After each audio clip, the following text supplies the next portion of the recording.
Hey everyone, welcome back to the channel. In today's episode, we've got some jaw-dropping revelations from Simon Cowell about the dark side of the 90s music scene. He's opening up about nearly punching a 90s boyband member in the face and spilling the tea on that horrible and disgusting side of the industry. Stay tuned as we uncover all the shocking details. In a new documentary, Simon Cowell, the mastermind behind some of the biggest names in music, has revealed the harsh reality of the 90s boyband era. Simon, now 65, reflects on his time working with the boyband 5EVE in the BBC series Boybands Forever, and he doesn't hold back.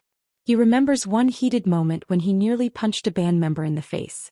5EVE, who were signed to Simon's label BMG/RCA in 1997, became one of the iconic boybands of the late 90s, but they struggled with the pressures of fame, their hectic schedules, and the media spotlight.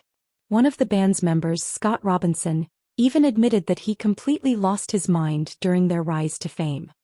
He said security had to escort him out of the building, kicking and screaming like a wild dog. The band split in 2001, and although they've reunited a few times, they're now a trio consisting of Richie, Sean, and Scott. Simon opened up about the ugly side of the business, calling the music industry horrible and disgusting at times. He emphasized how tough it was to deal with the pressures of fame, saying, "You could make a lot of money, but it's a really horrible business. You've got to have thick skin."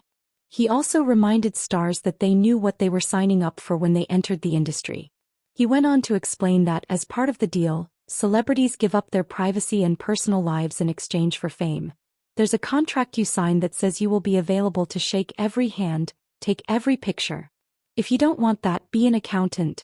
The documentary also dives into Brian McFadden's experience with his former manager, Lewis Walsh, who managed Westlife. Brian recalls how Lewis would mock him by calling him fat and insulting his appearance, which led to a lot of tension. Despite the harsh treatment, Brian admits that Lewis was a key figure in Westlife's success.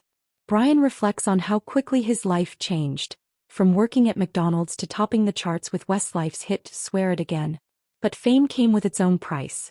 Brian revealed that the band's personal lives were always secondary to their careers, with the band sometimes missing family funerals due to gigs or interviews.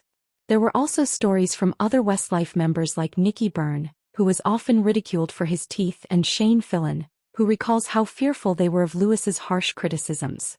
But despite all that, they admit that Lewis was the best manager they could have had. In the documentary, Louis Theroux takes us on a deep dive into the boyband scene of the 90s and early 2000s, featuring the rise and fall of groups like Take That, Westlife, Blue, 5EVE, and more. Louis shared, "This series is about the highs and lows of boyband life, sudden fame, temptations, bust-ups, and the emotional toll it took on these young men. They lived the dream, but the reality was often more complicated than they imagined." The documentary will air in 3 gripping episodes, and Lewis says he's thrilled for everyone to see it. He promises an inside look into the careers of these iconic stars and the vulnerable side of their fame. This documentary promises to shed new light on what it was really like for these boybands during their heyday.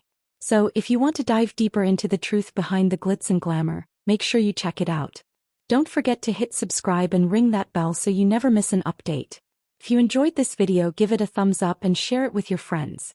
Thanks for watching, and we'll see you in the next one.